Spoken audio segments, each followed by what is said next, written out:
አሁን ልክ መሾሙ እንደተነገረ ህወሓቶች ከሱ ተቃራኒ የሚሰራ አሊያንስ እየፈጠሩ ነው እርግጠኛ ነኝ። ቲዲኤፍ ውስጥ ቲዲኤፍ የሚባል ቡድን ያለበት የለም።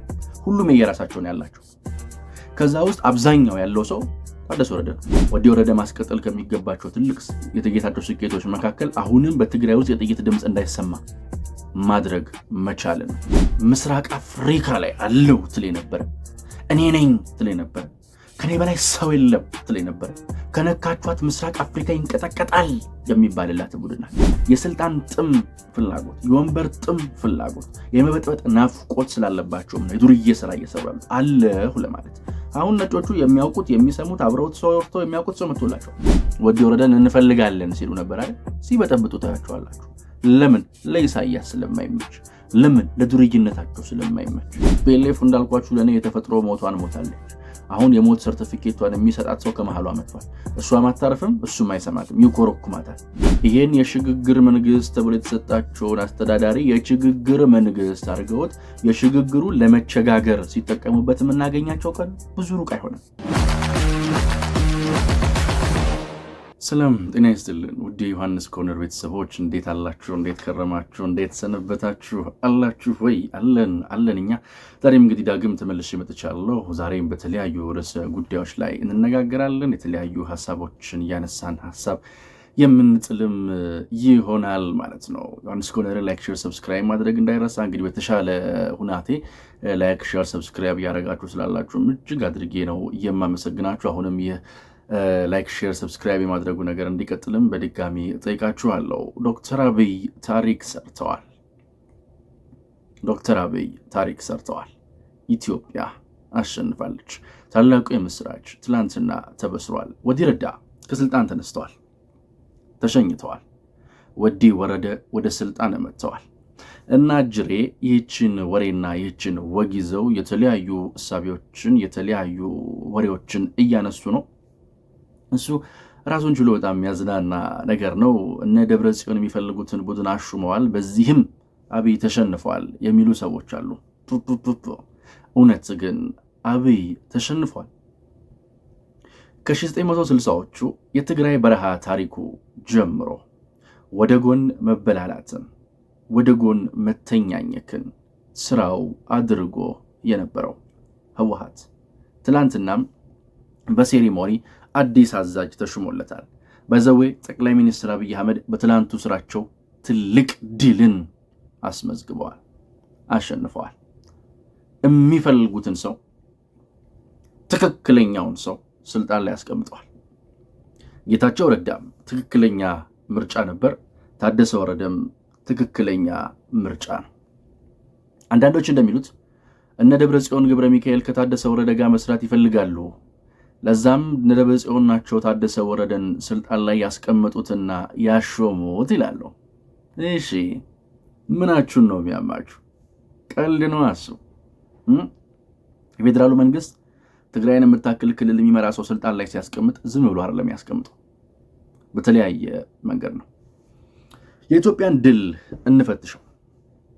ታደሰ ወረደ እንደምታውቁት ከ1960ዎቹ ማግስት ከማሌሊት ትንሽ አለፍ ብሎ ባለው የህወሓት መንገድና ታሪክ ውስጥ የነበረ ሰው ነው።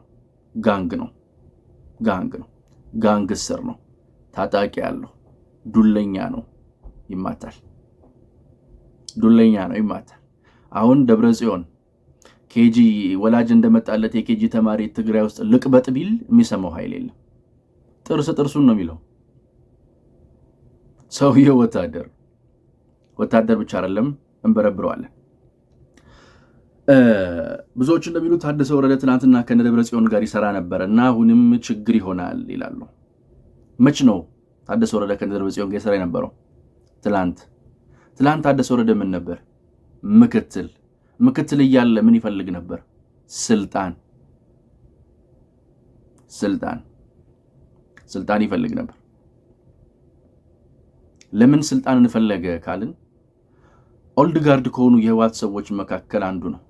በጌታቸው መመራት ሊዋጥለት አይችልም። በደብረ ጽዮን መመራት ሊዋጥለት አይችልም። ስለዚህ አብሯቸው ይሰራል ማለት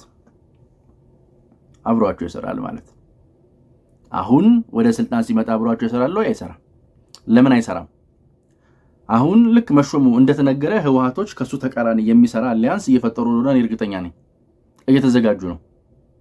አሁን ከታደሰ ወረደ ጋር ለመጣላትም ዝግጁነት አላቸው። በጣም ዝግጁ ናቸው። ተዘጋጅተው አስበውበት ነው ሊመጡ የሚችሉት። ይህንን በደንብ አድርገን ማወቅ መቻል አለብን። ይህንን በደንብ አድርገን መረዳት አለብን። ጌታቸው ችግር የሆነበት የነበረው ሶፍት መሆኑ ነው፣ መለሳለሱ ነው። በሱም ትክክለኛ ውሳኔዎችን ወስኖ ትግራይ ውስጥ የጥይት ድምፅ እንዳይሰማ ማድረግ ችሏል፣ ተሳክቶለታል። ወዲ ወረደ ግን ዋር ሎርድ ነው፣ ፖለቲከኛም ነው። አድቫንቴጆች አሉት። ከአሜሪካኖቹ ጋር አብሮ ሰርቷል። በአሚሶም ህግ አስከባሪ ነበር፣ ነጮቹም ያውቁታል። ከነጮቹ ጋር አብሮ ሰርቷል። ልምድ ያካበተ ሰው ነው። አሁን ትግራይ ውስጥ እቀብጣለሁ ብትል የሚያቀብጥ ኃይል የለም፣ የሚያቀብጥ ኃይል የለም። ስለዚህ ወዲ ወረደ ለደብረጽዮን የሚመች ቡድን አይደለም፣ ለኢሳያስም ስለማይመች። ምክንያቱም ከፌዴራል መንግስቱ ጋር አብሮ እንደሚሰራ ማዕከላዊ መንግስቱ ጋር መጥቶ አስታውቋል፣ ፈርሟል። ማዕከላዊ መንግስቱ ጋር መጥቶ ፈረመ ማለት ከማዕከላዊ መንግስቱ ጋር አብሬ እሰራለሁ ማለት ነው። ህገ መንግስቱን የሚጥስ ነገር አያደርግም ብሎ በአደባባይ ሲናገር ምን እያለ ነው? ከኤርትራ ጋር አብሬ አልሰራም እያለ ነው። የአብይን ቴክኒካል የሆነ ብቃቶች ወደ ኋላም አነሳቸዋለሁ። አሁን ህወሓት ውስጥ ለጌታቸው ያስቸግር የነበረው ይሄ ማህተም የሚቀማው፣ ቀበሌ የሚዘጋው፣ ሊቀመንበር የሚያባረረው፣ ከንቲባ የሚገለው ምናምን ቡድን ያን ማድረግ አይችልም። ያንን ላርግ ካለ እንደ ዝንጀሮ ጆሮአቸውን እየመጀለገ ወደ መስመር ያስገባቸዋል። ታጣቂ ያለው ማይዘውያን ቲዲኤፍ ውስጥ ቲዲኤፍ የሚባል ቡድን ያለበት የለም። ሁሉም የየራሳቸውን ያላቸው። ከዛ ውስጥ አብዛኛው ያለው ሰው ታደሰ ወረደ ነው። አንድ ነገር አስረግጬ ልንገራችሁ። በትናንትናው ሴሪሞኒያል የህወሓት ሞት ተበስሯል። አብቅቶላታል። እያንዳንዱ ሴሪሞኒ በተደረገው ፕሪቶሪያ የት ተፈርሞን ሲሆን እንዳበቃላት ነው እያጸናን የምናየው። አሁን ፌዴራሉ መንግስት ምን ይፈልጋል? ትግራይ ክልል ምን ያስፈልጋታል? ታደሰ ወረደስ ምን ይፈልጋል የሚለውን ማየት ያስፈልጋል። ቅድም እንዳልኳችሁ ጌታቸው ሲመራ እያየ መምራት ላይ ፈልግ የሚችል ሰው አይደለም ታደሰ። በጣም ጠንካራ የስልጣን ጥም ሊኖርበት ይችላል። ምክንያቱም ኦልድ ከካድሬነትም ከወታደርነትም ጦርነት እየመራ የመጣ በካድሬነት ውስጥ ያለፈ ሰው ነው። ህወሓት ቤት የኖረ ሰው ያስፈልገዋል። ስልጣኑ ናፍቆ ነው። ስለዚህ እነ ደብረጽዮን ትላንትና ከሱ ጋር የሰሩት ቅድም እንዳልኳችሁ ጌታቸውን ለመጣል። አሁን ጌታቸው የለም። ስለዚህ ጠላታቸው ራሱ ታደሰ ወረደ ነው ማለት ነው። አሁን ህወሓት ለምትባለው ቡድን ላለመቀጠሏ አንዱ ማሳያ ይሄ ነው። ራስ በራሳቸው ወደ ለየለት ነገር ውስጥ ሊገቡ ይችላሉ። ባይዘው ያውን ስብሰባ መሃል ናቸው። ከስብሰባ ሲወጡ ሊያደርጉ የሚችሉትን ነገር አናውቅ። እና አለም ገብረ ዋህድ እነ መንጆሪኖ እነ ደብረጽዮን ምናምን ስሪታቸው ለጸብ ስለሆነ አብይ ነገሩን የነገረበት የገለጠበት ያሳወቀበት ወቅታዊ ጊዜ በራሱ ትልቅ ድል ነው። አሁን ወዲ ወረደ ለአንድ ነገር ዝግጁ ይሆናል ብዬ አስባለሁ። የትናንት ወዳጆቹ የአሁን ጠላቶቹ ናቸው። ወዲ ወረደ ማስቀጠል ከሚገባቸው ትልቅ የጌታቸው ስኬቶች መካከል አሁንም በትግራይ ውስጥ የጥይት ድምፅ እንዳይሰማ ማድረግ መቻል ነው። ይህንን ማድረግ ካልቻሉ ኪሳራ ነው የሚሆንባቸው ለሳቸው። አንደኛ ለትግራይ ዞን ትልቅ ኪሳራ ነው። ወዲ ወረደ ጌታቸውን መጠቀም ይችላል። እንዴት? ጌታቸው በትግራይ ታሪክ ባለመድ ነው፣ በህወሓት የፖለቲካ ታሪክ ባለመድ ነው መልኩ ህወሓትን አደባባይ ላይ እያሰጣት ነው። አደባባይ ላይ እያወጣት ነው። የህወሓትን ምስጢር በሙሉ በህወሓት እያሰማ ነው። ኢቭን በትናንትናው ንግግሩ ራሱ በጣም በርካታ ነገሮችን አንስቷል። ይሄ ከስብሰባና ከሰልፍ ወጥተን ስራ እንስራ፣ ይሄን ነው ስንል የነበረው። ህወሓት አሁንም በግምገማ የደከመች፣ በሰልፍ ቢዚ ሆነች፣ በንግግር በካድሬ ፍልሚያ በምንድነው ይባል በፖለቲካ ቁማር በመገማጋገም ምናምን እስረኛ የሆነች ቡድን ናት። ስለዚህ እንዴት አድርገን ነው ይህንን መገልበጥ ያለብን ነው ጥያቄ። ጌታቸው ይህንን ያነሳው ይህንን ማንሳት ብቻ አይደለም ደግሞ አስረግጦም ነው የተናገረው። ከስብሰባ ከሰልፍ ውጪ የሆነ ስራ መስራት ያስፈልጋል። ሊገሉኝ ነበር አለ። የህወሓትን ገዳይነት ጸባይ በአደባባይ ያረጋገጠ። ሊያጠፉኝ ሰሊጥ ነው የሚፈልጉት። ራያ ሄደው ሰው አይደለም የሚፈልጉት። ወርቅ እያጋዙ ነው። ከባንዳ ጋር እየሰሩ ነው። እየተላላኩ ነው። ከሌላ ሀገር ጋር አብሮ ሊሰሩ ነው። ይህንን ሁሉ ነገር የገለጠው ጌታቸው አሁን ወዲ ወረደ ምን አለው? ወታደር አለው። የህወሓቶች የነደብረ ጽዮን ቡድን መሞቻው ደርሷል። ይህ ለኛ ታላቅ ምስራቻችን ነው። ለኢትዮጵያ ታላቅ ምስራች ነው። ትናንትና በአደባባይ ያየናት ትፈርሳለች፣ እናጠፋታለን፣ አበቃላት የተባለችው ኢትዮጵያ ስትቆም ነው። እዛ ውስጥ የምታዩቸው ነጮች ምዕራባውያን ምናምን ያ የምታዩት ስልጣን ሰጪው አካል አብይ አህመድ አሊ የሚባለው ሰው ለዚህ ክብር እንዳይበቃ ተሰዶ አንዱ ሀገር ጥገኛ ሆኖ እንዲኖር እዚህ አሁን እሱ የቆመበት ቦታ ላይ ስልጣን የሚረካከቡት ሰዎች ቁጭ እንዲሉበት የላኳቸው ሰዎች ከመቀሌ መጥተው ቁጭ እንዲሉ ብዙ ሰርተዋል፣ ብዙ ለፍተዋል። ዛሬ አብይን እጅ መጨበጣቸውን ትናንትና እጁ ላይ ካቴና ሊያስገቡ ከነኚህ ሰዎች ጋር አብረው ሰርተዋል። ክብሯ የታየው ኢትዮጵያ ናት። የቆመችው ኢትዮጵያ ናት። ድል ያደረገችው ኢትዮጵያ ናት። ያልተቻለውን ያልተደፈረውን ያልተሳካውን መንገድ ደፍሮ ነው አብይ ለዚህ ቦታ የበቃው። አሁን አንድ ነገር እንመን፣ ህወሓት ተሸንፋለች። አሁን አንድ ነገር እንወቅ፣ ህወሓት አብቅቶላታል ብቻ አይደለም፣ ታሪኳ በዜሮ ድምር ነው የተጣፋባት። አሁን የሚመጣውን አዲስ መንገድ አብረው እንትን ማለት አይችሉም። አንድ ነገር ልንገራችሁ፣ ህወሓት ማለት ይሄ ከግማሽ ክፍለ ዘመን ትንሽ ባነሰ እድሜ ምስራቅ አፍሪካ ላይ አለው ትል ነበር። እኔ ነኝ ትል ነበር። ከኔ በላይ ሰው የለም ትል ነበር። ከነካቿት ምስራቅ አፍሪካ ይንቀጠቀጣል የሚባልላት ቡድን ናት። እንዲህ አንሳ ከሰፈር ዱርዬ አንሳ ቁጭ አለችው። አሁን በርካታ ጀነራሎች ሊኖራቸው ይችላሉ። አንጃው በጣም ክፍልፍል ያለ ነው። የዱርዬነት ስራ ውስጥ ነው የገቡት። የስልጣን ጥም ፍላጎት፣ የወንበር ጥም ፍላጎት፣ የመበጥበጥ ናፍቆት ስላለባቸውም ነው የዱርዬ ስራ እየሰሩ ያሉት አለሁ ለማለት። አሁን ነጮቹ የሚያውቁት የሚሰሙት አብረውት ሰው ወርተው የሚያውቁት ሰው መጥቶላቸዋል። ጌታቸው ላይ እንዳደረጉት አይነት አድቫንቴጅ መያዛችሁ። ምክንያቱም ሰውየውን በሁለት አንግል ነው የታወቀው። ብስልነቱ ልስልስነቱም ከዚህ በኋላ ለትግራይ ህዝብ የጦርነት ድግስ እኔ ብዙነቱን ነገር መለካቸው ከሰላም አንፃር የዚህ ትናንትናውንም ድል የምንለቀው ከሰላም አንፃር ታላቅ ምስራች ነው። ኢትዮጵያ ነች ያሸነፈችው። ዶክተር አብይ አሁንም በድጋሚ የትግራይ ክልል መሬት ላይ የትግራይ ህዝብ መሃል የጥይት ድምፅ እንዳይሰማ እጅግ ከባዱን መንገድ መርጧል። በከባዱ መንገድ ማሸነፏል። ባልተለመደ መልኩ የማዕከላዊ መንግስቱን ገፍቼ የማዕከላዊ መንግስቱን ገትቼ የማዕከላዊ መንግስቱን ጥዬ ወደፊት ለፊት እመጣለሁ ያለችው ቡድን አይቀጡ ቅጣት ነው የተቀጣችው። ልምዱ አለሽ አይደል ወይ ሲከፋሽ መናገር ምናምን የምንባባልበት ጊዜ ላይ አይደለም ያለነው። ስለዚህ አሁን በዚህ ቲፒኤልኤፍ የምትፈልገውን አሳክታለች ምናምን የምትፈልገው ስም ነው። ምንድነው የምትፈልገው? ቀልድ ነው እንደያዛችሁት። ምንም የምትፈልገውን አላሳካችሁ። ለኢትዮጵያ መንግስት ለትግራይ ህዝብ የሚጠቅመው ነው የሆነው። ማርክ ማይወርድ አሁን 2 ወር ሳይሞላ መበጥበጥ ይጀምራሉ። ማን? ወዲ ወረደን እንፈልጋለን ሲሉ ነበር አይደል? ሲበጠብጡ ታያቸዋላችሁ። ለምን? ለኢሳያስ ስለማይመች፣ ለምን? ለዱርይነታቸው ስለማይመች።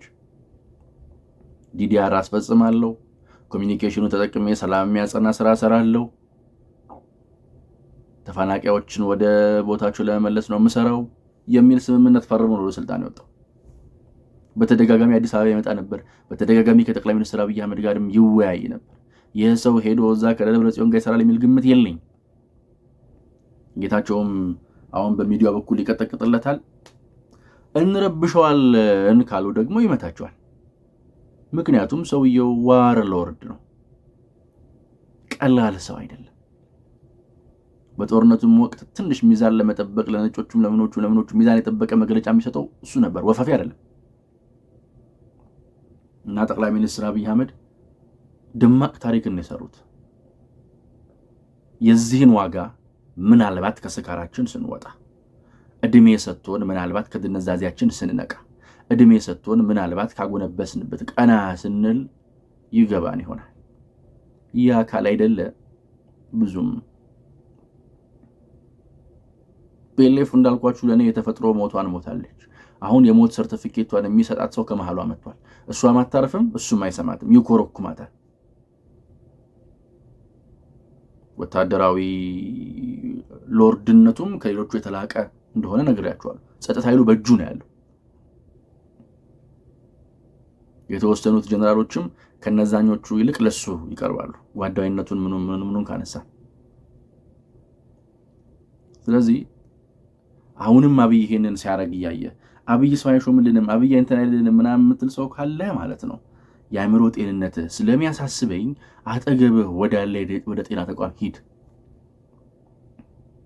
አብይ ዘባውስ ሿሚውም ሻሪውም እሱ ነው።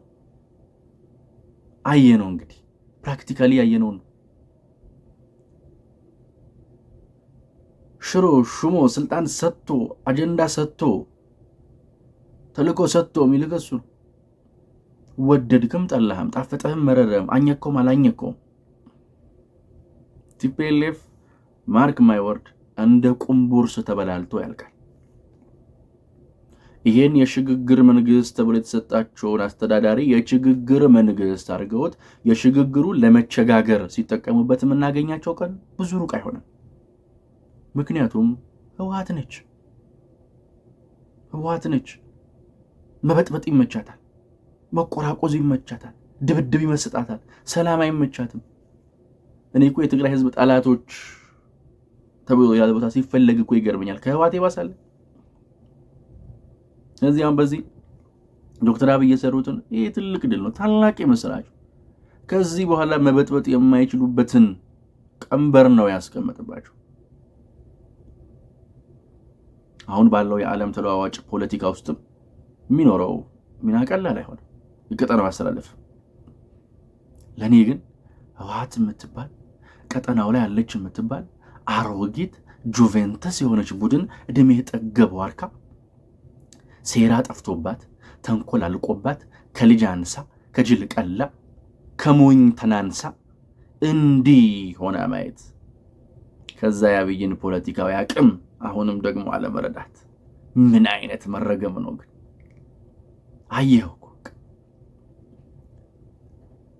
አየኸው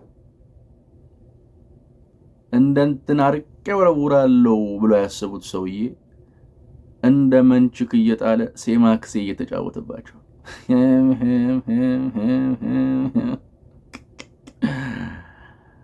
ፖለቲካ ከፍ ስትል ትላል። ሰፈር ቆጥረህ ያረከስከውን ፖለቲካ ሳይንስ ቆጥሮ ከእጅ ላይ ሲመነትፍ እንዲህ ነው የምትደነዝዘው። በራስ ካርታ ጆከር ሲያስብ እንዲህ ነው የምትፈሰው። በራስ ጨዋታና በራስ ጨዋታ 3 ነጥብን ሲቀማ እንዲህ ነው ጭውው። ስለዚህ ህወሓት ተሸንፋለች፣ በናለች። አሁን የሚደረገው ነገር ሁሉ የሚደረገው ህወሓት ስላለች አይደለም፣ አቅም ስላላት አይደለም። ቲዲኤፍ ምናምን ሳክስ ማስፈራሪያ፣ ሁሉም የየራሱ ዱርዬ ነው ያለው። የጣሊያንን ማፊያ የሚያስንቅ የሲሲሊ ማፊያን የሚያስልቅ እንቅስቃሴ ውስጥ ያሉ ሰዎች የወረደ መሄድ አሁን እቺን ዱርዬ ኮርኮም ወታደርም ነው፣ አይሰማም፣ አይታገስም። ግን እንደው በተቻለ አቅም ከጥይት የራቀ ድምጽ ያሰማቸዋል ብዬ አስባለሁ። ግን ዶክተር አብይ በጣም ብልጠት የተሞላበት ምርጫ በጣም ብልጠት የተሞላበት ውሳኔ የሰጡት። ምክንያቱም አንዳንዶቹ እንደሚሉት ዝም ብሎ እነሱ ስለላኩለት ወይ በኢሜል ስለተላከ ምናምን ሊመርጥ አይችልም።